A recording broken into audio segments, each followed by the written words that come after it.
The clock on Captain Linda Hayes's desk showed 7:30 p.m. when she finally closed the last file and rubbed her tired eyes. It had been another long day at the Metro Police Department, filled with budget meetings, community complaint reviews, and endless paperwork that seemed to multiply faster than she could finish it. Linda stretched her arms above her head and looked around her corner office. The walls were covered with certificates, commendations, and photos from her 15 years of service. There was her graduation picture from the police academy, looking impossibly young and hopeful. Next to it hung a photo of her receiving her detective shield, then another from her promotion to lieutenant, and finally the ceremony where she became one of the youngest captains in the department's history. At 43, Linda had worked harder than most to reach this position. Being a black woman in law enforcement meant proving herself over and over again. Every case, every decision, every interaction was scrutinized more closely than her colleagues. She'd learned early that she had to be twice as good to get half the recognition, and even now in her position of authority, she felt the weight of representation on her shoulders daily. Tonight had been particularly challenging. She'd spent most of the afternoon reviewing complaints from the community about traffic stops in the Oak Ridge neighborhood. The pattern was troubling but familiar. Too many stops of black and Hispanic drivers for minor infractions. Too many searches that turned up nothing. Too many citizens feeling harassed rather than protected. Linda had been pushing for months to implement new training programs focused on implicit bias. She knew that most of her officers weren't intentionally discriminatory, but unconscious biases could shape behavior in dangerous ways. The problem was getting buy-in from the old guard. The veterans who insisted they treated everyone fairly and didn't need additional training. Just good police work, they'd say when questioned about stop patterns. We go where the crime is. But Linda knew it wasn't that simple. She'd grown up in neighborhoods that were heavily policed, had experienced both sides of the badge throughout her life. She understood the delicate balance between public safety and community trust. And right now, that balance was tipping in the wrong direction. Her phone buzzed with a text from her sister. "Dinner Sunday? Mom's making her famous pot roast." Linda smiled for the first time all day. Family dinners were sacred in the Hayes household, a tradition that had kept them close despite the challenges of her demanding career.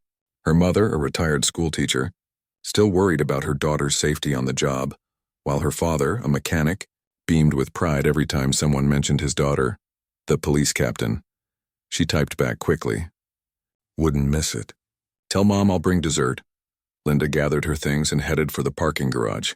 She'd changed out of her uniform hours ago, opting for comfortable jeans and a soft blue sweater.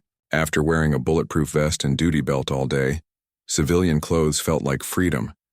Her personal car, a modest silver Honda Civic, sat in the designated captain's parking spot. Nothing flashy or expensive, just reliable transportation that got her from point A to point B. As she drove out of downtown, Linda's mind wandered to the community meeting scheduled for next week. She'd be presenting the department's new initiative for building better relationships with residents, but she knew she'd face skeptical questions and justified anger. Too many people had been burned by promises of reform that never materialized. The radio played softly in the background, a mix of jazz and R&B that helped her unwind from the day's stress. Traffic was light at this hour, most of the rush hour crowd having already made it home to their families. Linda took the scenic route through Oak Ridge, partly because it was peaceful, and partly because she wanted to see the neighborhood through fresh eyes. Oak Ridge was one of the city's more affluent areas, with tree-lined streets and well-maintained houses that spoke of comfortable middle-class lives. It was also the neighborhood generating the most complaints about aggressive policing tactics. Linda drove slowly, observing the evening routines playing out behind lit windows. Families gathering for dinner, kids doing homework at kitchen tables, couples walking their dogs along the sidewalks. This was what community policing should protect, she thought, not just property and order, but the sense of safety that allowed people to live their lives freely. When residents felt like they were being watched and judged rather than served and protected, something fundamental broke down. Linda's phone rang through the car's Bluetooth system. The caller ID showed Detective Rodriguez, one of her most trusted officers. "Hey, Captain, sorry to bother you so late." "No problem, Carlos. What's up?" "We got word that the Johnson case might be going to trial after all. The DA wants to meet first thing Monday to go over the evidence." "Good. That one needs to be handled right." Make sure all the paperwork is perfect. We can't afford any procedural errors. Already on it. Also, I wanted to give you a heads up about tomorrow's patrol assignments. We're still short-staffed in the evening shift, Linda sighed. Staffing had been an ongoing challenge. The department struggled to recruit new officers, and retention was becoming a problem as experienced cops moved to suburban departments with better pay and less scrutiny. Do what you can with the schedule. We'll make it work. Always do, Captain. Get some rest. As the call ended, Linda realized she was driving even slower than usual, lost in thought about the challenges facing her department. The evening air was crisp through her slightly open window, carrying the scent of autumn leaves in someone's backyard barbecue. It was the kind of peaceful evening that made her grateful for her job, despite its difficulties. She was making a difference slowly but surely in how her community was served and protected. Behind her, she noticed headlights that seemed to be following at the same cautious pace. Probably another tired commuter taking their time getting home, she thought. The night was too beautiful to rush through anyway.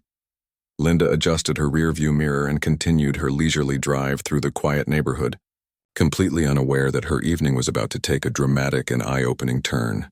The peaceful moment would soon be shattered by an encounter that would challenge everything she thought she knew about her own department and force her to confront the very issues she'd been trying so hard to address from behind her desk. The radio continued playing softly as she approached the next intersection, the gentle melody providing a stark contrast to the storm that was about to unfold. The red and blue lights suddenly burst to life behind Linda, their harsh glare cutting through the peaceful evening like a knife. Her heart immediately jumped into her throat, an involuntary response that surprised her with its intensity. Even after 15 years as a police officer, being pulled over triggered the same fight-or-flight reaction that every citizen experienced in this moment. Linda glanced at her speedometer. She'd been going 28 miles per hour in a 30-mile-per-hour zone.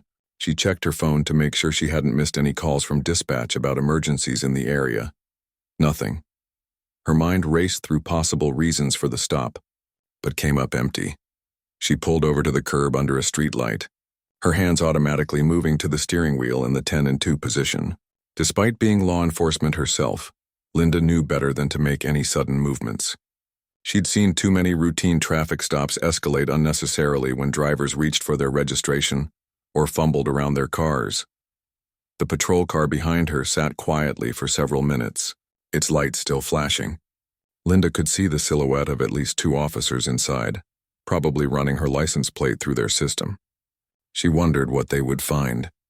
A clean record, obviously, but also her law enforcement credentials that would immediately identify her as their superior officer. 2 young officers finally emerged from their vehicle and approached with measured steps. The first was a tall, lanky white officer who looked like he couldn't be more than 25 years old. His partner was shorter and stockier, with Hispanic features and a serious expression that suggested he was trying hard to project authority, despite his obvious youth. Linda recognized the type immediately. New officers probably within their first few years on the force. They had that combination of nervousness and overcompensation that came with inexperience. They were following protocol exactly as they'd been taught at the academy, but they lacked the intuitive people skills that came with time and maturity.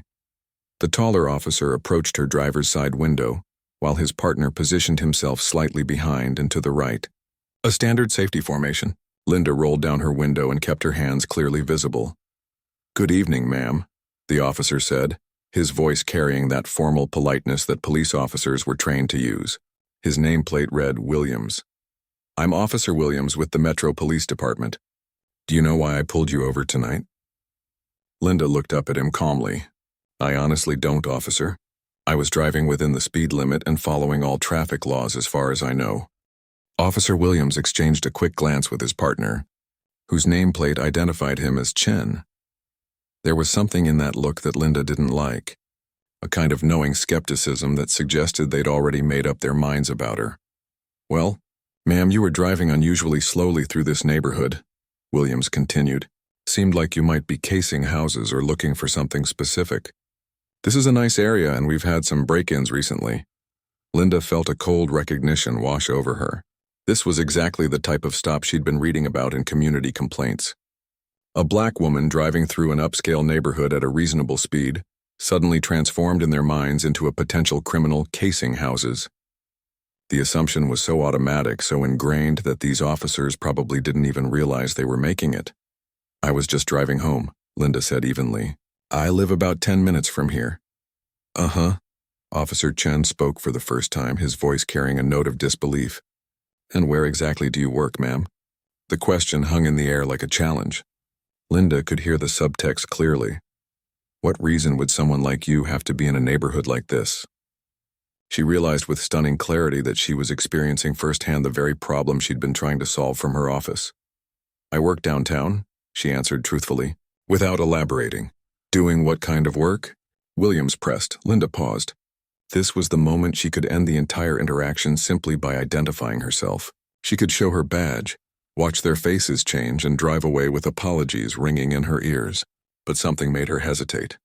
Maybe it was professional curiosity about how her own officers conducted themselves. Maybe it was the desire to experience what so many community members had described in their complaints. Or maybe it was just stubborn pride that made her want to be treated with basic respect, regardless of her profession.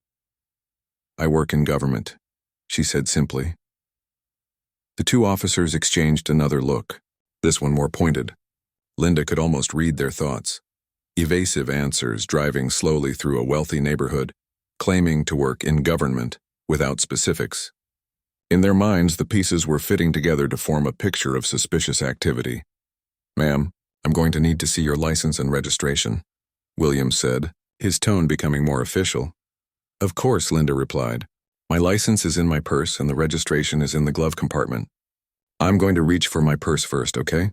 "Slowly," Chen added, his hand moving slightly closer to his service weapon. The gesture sent a chill through Linda that had nothing to do with the evening air. She was a police captain, sitting in her own car on a public street, and two of her own officers were treating her like a potential threat. She moved deliberately and carefully, narrating her actions as she'd been trained to do when dealing with nervous citizens during stops. "I'm reaching into my purse now," she said clearly, "just getting my wallet." Her fingers found her license and next to it her police identification card. For a moment she held both, weighing her options. Revealing her identity now would end this interaction immediately, but it would also end her chance to see how these officers treated a regular citizen in her situation.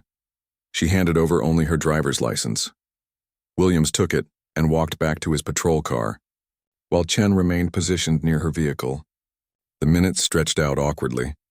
Linda could see Williams in his car, probably running her information through their computer system and talking on his radio. She wondered what dispatch was telling him about her address, her background, her complete lack of criminal history. When Williams returned, his expression hadn't changed. If anything, he seemed more suspicious. "Mrs. Hayes," he said, reading from her license. "This license shows an address on Maple Street." "That's quite a ways from here. What brings you through Oak Ridge tonight?" "As I mentioned, I was driving home. I take different routes sometimes." "Different routes," Chen repeated, like it was some kind of code phrase. "Ma'am, we're going to need you to step out of the vehicle," Williams announced. Linda felt her blood pressure spike. "Is that really necessary, officer?" "I haven't done anything wrong. It's just a precaution while we verify some information," Williams replied, but his tone had hardened. This was the moment Linda realized she had a choice to make. She could continue this charade and see where it led, experiencing firsthand what many citizens in her community faced during routine police encounters. Or she could end it now by revealing her identity and rank. As she sat in her car, watching two young officers who worked under her command treat her with suspicion and barely concealed hostility, Linda made a decision that would change everything. She would see this through to its conclusion, no matter how uncomfortable it became. She needed to understand, really understand what her community was experiencing when they encountered her officers on the street. "All right," she said quietly, reaching for her door handle. "I'll step out of the car." Linda stepped out of her Honda Civic with careful, measured movements, keeping her hands visible at all times. The cool evening air hit her face as she stood on the sidewalk, suddenly feeling exposed and vulnerable in a way she'd never experienced during her years of police work. The streetlight cast long shadows across the quiet residential street, turning the peaceful neighborhood into something that felt more threatening and uncertain. Officer Williams positioned himself about 6 feet away from her, while Chen moved to examine her vehicle with his flashlight. The beam swept across her backseat, dashboard, and floor mats with methodical precision. Linda watched him peer through her windows, looking for anything that might justify their suspicions. "Ma'am, do you have any weapons in the vehicle?" Williams asked, his hand resting casually on his service weapon. "Anything I should know about?" "No weapons," Linda replied calmly, though inside she felt a growing frustration at the increasingly aggressive tone of the stop. "Just my purse, some work files, and a bottle of water." "Work files from your government job?" Chen asked, looking up from his inspection of her car. There was skepticism in his voice that suggested he didn't believe her earlier answer about her employment. "That's correct." Williams stepped closer, his flashlight now pointed directly at Linda's face, forcing her to squint against the bright LED beam. "You know, Mrs. Hayes, your story isn't really adding up. You're being pretty evasive about basic questions. Most people don't mind telling us where they work or what they do for a living." Linda felt her jaw tighten. She was watching her own officers employ the exact tactics that citizens had complained about in their formal grievances. The assumption of guilt, the aggressive questioning, the use of bright lights as an intimidation tool.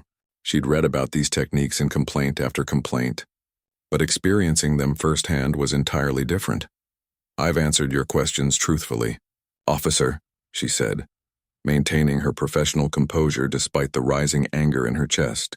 "I told you I work downtown in a government position.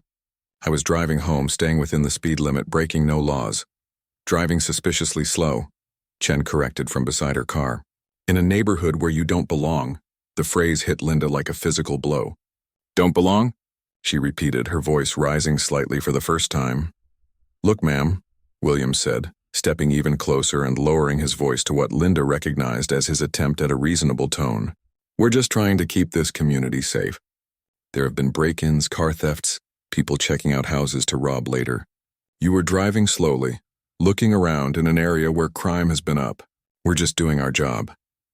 Linda realized this was the moment where many citizens would become defensive, angry, or frightened. She could see how the officer's assumptions and aggressive questioning could easily escalate into something much worse. A young person might get mouthy. Someone with a criminal record might panic. An elderly person might become confused and make a wrong move. "Officer Williams," she said, keeping her voice steady and professional, "I understand you're doing your job, but I'm a law-abiding citizen who was simply driving through a public neighborhood. I haven't committed any crime, and I don't appreciate being treated like a criminal." "Nobody's treating you like a criminal," Chen said, though his actions suggested otherwise. He was now shining his flashlight through her backseat windows, looking for anything suspicious. "We're just being thorough." "Thorough about what exactly?" Linda pressed. "What specific crime do you suspect me of committing?" The question seemed to catch Williams off guard. Linda could see him thinking, trying to articulate reasonable suspicion that would justify the increasingly intrusive stop. The truth was, there wasn't any. They'd pulled her over based on assumptions and were now trying to find justification after the fact. "Like I said, suspicious behavior," Williams finally answered, "driving slowly, appearing to case houses, being evasive when questioned." "I answered every question you asked," Linda replied, "and driving slowly is not a crime in any jurisdiction I know of." Chen's radio crackled to life with a call about a domestic disturbance on the other side of town. Linda watched both officers' faces as they processed the information. She could see them weighing their options: continue this stop that was going nowhere, or respond to an actual emergency call. "Ma'am, we're going to need to search your vehicle," Williams announced, apparently deciding to double down rather than admit the stop was baseless. This was it. Linda knew that as a police captain, she could refuse the search unless they had probable cause, which they clearly didn't. But she also knew that many citizens didn't understand their rights or were too intimidated to assert them. She wondered how many illegal searches her own department conducted based on nothing more than officers' hunches and biases. "Do you have a warrant?" she asked calmly. "We don't need a warrant if you consent to the search," Chen replied, still examining her car with his flashlight. "And if I don't consent?" Williams's expression hardened. "Then we might have to assume you're hiding something. Makes us wonder what you don't want us to see." The circular logic was maddening but familiar. Linda had seen this pattern in too many complaint files. Officers creating suspicion out of thin air, then using citizens' assertion of their constitutional rights as evidence of guilt. It was exactly the kind of thinking she'd been trying to address through training and policy changes. "Officer, I'm not hiding anything," Linda said firmly, "but I know my rights and I don't consent to a search of my vehicle without probable cause." The two officers exchanged a long look. Linda could practically see them communicating without words, trying to decide how far to push this encounter. Chen's radio crackled again with an update on the domestic disturbance call. Other units were being dispatched, but they were still the closest available patrol.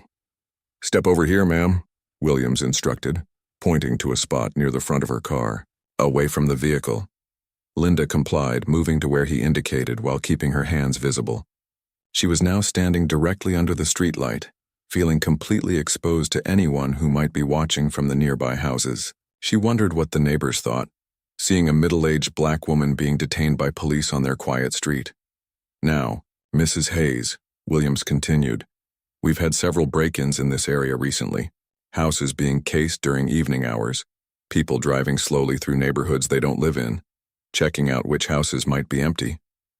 You can understand our concern." "What I understand," Linda replied, her patience finally beginning to fray, "is that you've made assumptions about me based on my race and my presence in this neighborhood. You've escalated a simple traffic stop into something completely inappropriate, and you're fishing for justification after the fact." Chen looked up sharply from her car. "Now wait just a minute." "No," Linda said, her voice carrying the authority she'd developed over years of command, though the officers didn't recognize it yet. "You wait a minute. You pulled me over for driving slowly, which isn't a crime. You asked me to step out of my car based on nothing but suspicion. You tried to search my vehicle without cause, and now you're trying to intimidate me into compliance by implying I'm some kind of criminal." Williams's hand moved closer to his weapon, an unconscious response to Linda's more assertive tone. "Ma'am, you need to calm down." "I am perfectly calm," Linda replied, though she could feel her heart racing. "What I am is a citizen who knows her rights and expects to be treated with basic respect and dignity." The radio crackled again, more urgently this time. The domestic disturbance call was escalating, and supervisors were asking for the location of all available units. Linda watched both officers glance toward their patrol car, clearly torn between continuing their groundless harassment and responding to an actual emergency. In that moment, Linda realized she had reached the breaking point. She'd experienced enough to understand exactly what her community members went through during these encounters. She'd felt the fear, the frustration, the helpless anger at being treated like a criminal for simply existing in a space where others decided she didn't belong. It was time to end this charade, but not in the way the officers expected. Linda reached slowly into her jacket pocket, her movements deliberate and visible, preparing to reveal the truth that would change everything about this encounter. Linda reached into her jacket pocket with the same deliberate care she'd maintained throughout the encounter. Both officers tensed visibly, their hands moving instinctively toward their weapons as they watched her every movement. The irony wasn't lost on her. She was about to reveal her identity to two officers who were now treating her like a potential threat. "I'm reaching for my identification," she announced clearly, using the calm, authoritative voice that had diffused countless tense situations during her career. Moving slowly, her fingers found the leather wallet that contained her police credentials, the same badge and identification card she'd carried with pride for 15 years. As she pulled it out, Linda felt a mixture of emotions, relief that this ordeal would soon be over, but also a deep sadness at what she'd just experienced firsthand. Officer Williams stepped closer, his flashlight trained on her hands as she opened the wallet. "Just your regular ID, ma'am." "Nothing else. This is my identification," Linda said calmly, holding out the opened wallet so both officers could see the gold badge and official police credentials clearly displayed inside. The effect was immediate and dramatic. Williams's flashlight beam wavered as he leaned forward to read the identification card. His eyes widened as he took in the details. The official Metro Police Department logo, the photograph that clearly matched the woman standing before him, and most importantly, the rank listed in bold letters, Captain. "Jesus Christ," Williams breathed, his face going completely pale under the streetlight. Officer Chen, who had been examining Linda's car, looked up at his partner's tone and quickly moved over to see what had caused such a reaction. When he saw the badge and credentials, his own expression shifted from confusion to horror, to absolute mortification. "Captain Hayes," Chen stammered, his voice cracking slightly. We didn't. I mean, we had no idea." Linda closed her wallet but kept it visible in her hands. She looked at both officers steadily, letting the weight of the moment settle over them. These were her officers, men she was ultimately responsible for training and supervising, and they had just subjected her to exactly the kind of biased policing she'd been fighting to eliminate. "No, you didn't have any idea," Linda agreed quietly. "The question is, should that have mattered?" Williams ran his hand through his hair, clearly struggling to process what had just happened. "Captain, there have been break-ins in this area and—" "Officer Williams," Linda interrupted, her voice carrying the full authority of her rank for the first time in the encounter. "I want you to think very carefully about what you just said. Are you suggesting that your decision to pull me over, detain me, and attempt to search my vehicle was based on legitimate police work? Or are you admitting that you treated me differently because you assumed I didn't belong in this neighborhood?" The silence that followed was deafening. Both officers stood frozen, realizing that anything they said could only make their situation worse. They had just demonstrated, in the most direct way possible, the exact problem their captain had been trying to address through policy, changes and training initiatives. Chen's radio crackled again with updates on the domestic disturbance call that was still waiting for a response. The sound seemed to break him out of his shocked paralysis.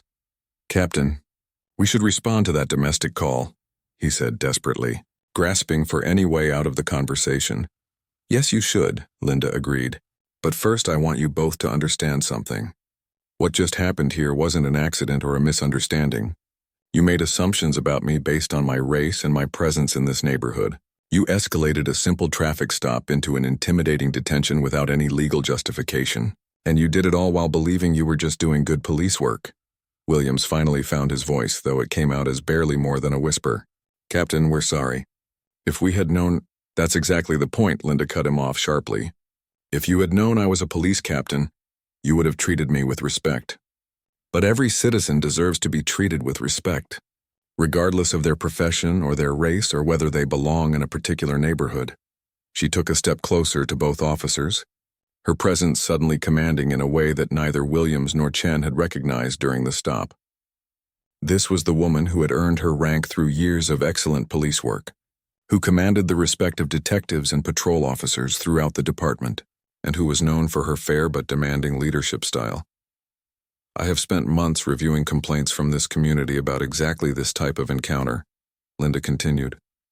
"Citizens describing being pulled over for driving while black, being questioned aggressively about their presence in certain neighborhoods, having their rights violated based on nothing but assumptions and stereotypes. And every time the officers involved insisted they were just doing their jobs." Chen looked like he might be sick. "Captain, we never meant to—" "I know you didn't mean to," Linda said, her voice softening slightly. "That's what makes this so dangerous. You're both good officers who believe you're protecting the community. But unconscious bias can make even good officers do things that harm the very people they've sworn to serve." Williams was staring at the ground, clearly struggling with the realization of what he'd done. "What happens now, Captain? Are we going to be disciplined for this?" Linda considered the question carefully. She could write them up, put formal reprimands in their files, make this a career-defining mistake that would follow them for years. But she also recognized an opportunity. Not just to punish, but to educate and reform. "What's going to happen," she said finally, "is that we're all going to learn from this experience. You two are going to respond to that domestic call and do your jobs professionally and respectfully. Tomorrow morning, you're going to report to my office at 8 a.m. sharp, and we're going to have a very long conversation about what happened here tonight." Both officers nodded quickly, relief evident on their faces that they weren't being immediately suspended or terminated. "But understand this," Linda added, her voice hardening again. "This encounter ends tonight, but the problem it represents doesn't. Every time you make a traffic stop from now on, I want you to remember how it felt to have your motives questioned and your integrity doubted. I want you to remember that the person you're stopping is someone's mother, father, sister, or brother, and they deserve the same respect you would want for your own family. The radio crackled once more with an urgent request for their response to the domestic call. Linda stepped back toward her car, indicating that the encounter was over. Go handle that call, officers. Do it right. And do it with the understanding that how we treat people matters just as much as what we accomplish. Williams and Chen practically stumbled over themselves getting back to their patrol car, their earlier confidence completely shattered. As they drove away, emergency lights flashing toward their next call, Linda stood alone under the streetlight, processing everything that had just happened. She had gotten exactly what she'd hoped for from this encounter, a direct, personal understanding of the problem she'd been trying to solve from behind her desk. But the knowledge came with a price. The painful realization that the officers under her command, good men who thought they were doing the right thing, were perpetuating exactly the kind of harmful policing she'd been fighting against. The next morning, Linda arrived at the police station 45 minutes early, which was unusual even for her. She'd barely slept, her mind replaying every moment of the previous night's encounter. The experience had shaken her in ways she was still trying to understand. She'd spent her entire career building bridges between the police and the community, but last night had shown her just how wide the gap still was. Officers Williams and Chen were already waiting outside her office when she arrived. Both looking like they'd slept about as well as she had, they stood at attention as she approached, a formality that seemed almost ridiculous after what they'd shared the night before. Come in, Linda said simply, unlocking her office door. They filed in silently and took the chairs across from her desk without being asked. Linda poured herself a cup of coffee from the machine in the corner, taking her time to gather her thoughts. She'd been planning this conversation since 3 a.m., when she'd finally given up trying to sleep.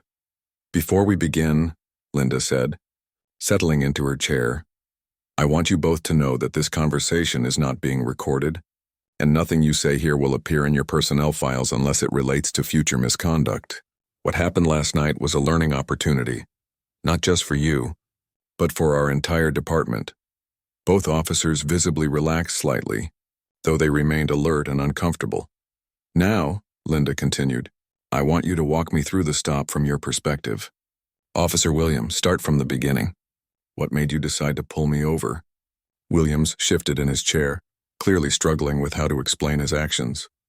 Captain, we'd been patrolling the Oak Ridge area because of the recent break-ins. We saw your vehicle driving slowly through the neighborhood and it seemed suspicious. What specifically seemed suspicious about it? The question hung in the air for a long moment. Williams looked to Chen for support, but his partner was staring at his hands.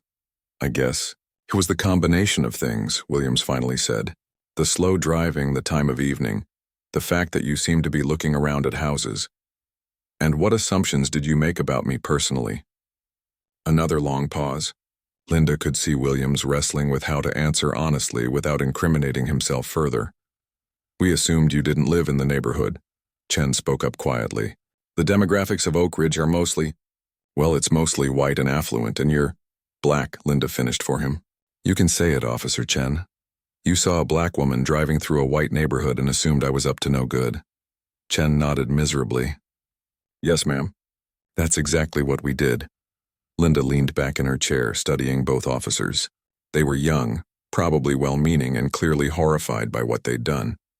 But they were also products of a system that had trained them to see certain combinations of race and place as inherently suspicious. Here's what's going to happen, Linda said after a moment. You're both going to participate in a new program I'm implementing. Starting next week, you'll be partnered with community liaisons for your patrols. You'll meet the people who live and work in the neighborhoods you police. You'll learn their names, their stories, their concerns. She pulled out 2 folders from her desk drawer, each containing detailed information about community engagement programs she'd been developing. You'll also attend monthly workshops on implicit bias and community policing, not as punishment, but as professional development.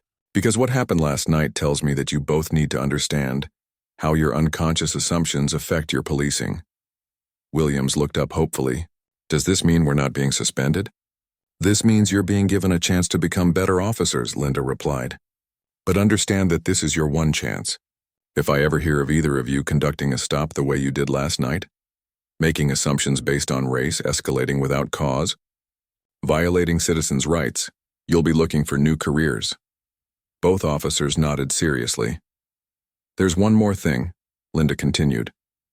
"I want you to be part of the presentation I'm giving to the community next week.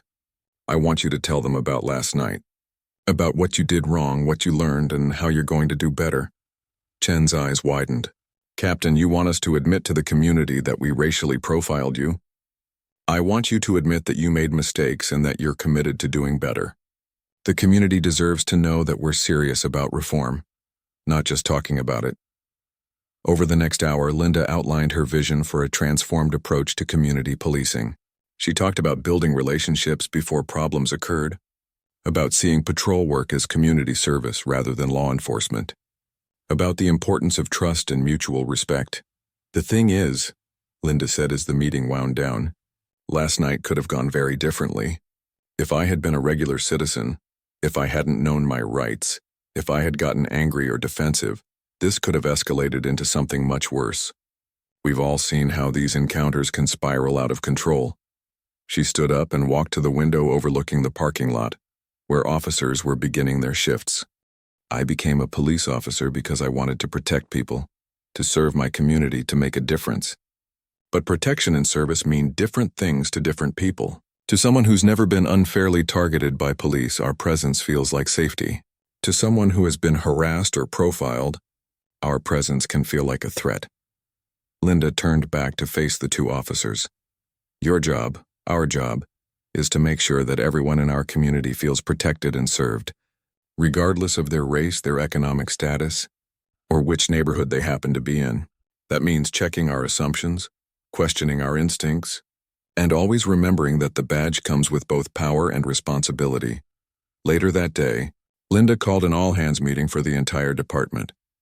Word had already spread through the station about what had happened the night before, though most officers only had fragments of the story. "Last night," Linda began, addressing the assembled officers, "I was pulled over by two of our own while driving through Oak Ridge. I was questioned, detained, and nearly searched based solely on the assumption that I didn't belong in that neighborhood." A murmur ran through the room. Some officers looked shocked, others uncomfortable, and a few seemed to be connecting dots about their own recent stops.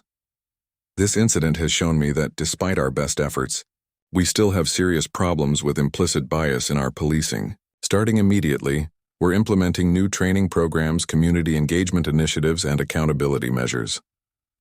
Linda spent the next 30 minutes outlining her comprehensive reform plan. Community liaisons would be embedded with patrol units. Officers would receive quarterly training on bias recognition and community relations. Stop data would be analyzed monthly for patterns of discriminatory enforcement. "Some of you might think this is an overreaction to one incident," Linda continued, "but I've been reviewing complaint patterns for months, and last night's encounter was just the tip of the iceberg.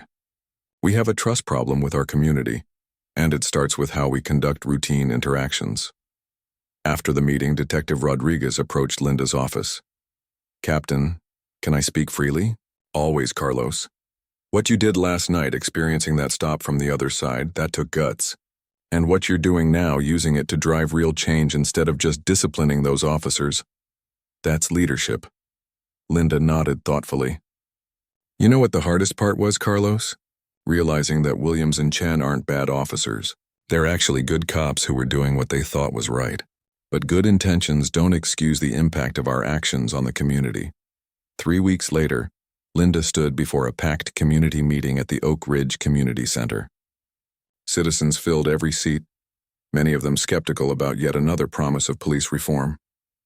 Officers Williams and Chen sat in the front row looking nervous but determined. "Change is hard," Linda told the audience. "It's especially hard when it means admitting that we've been doing things wrong, sometimes for years. But real change requires honesty about our failures and commitment to doing better."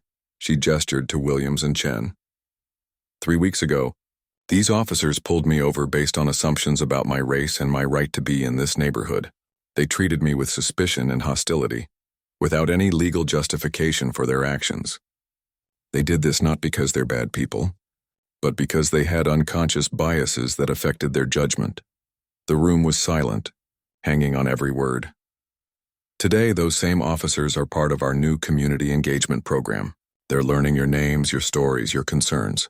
They're understanding that their job isn't just to enforce laws, but to build relationships and trust.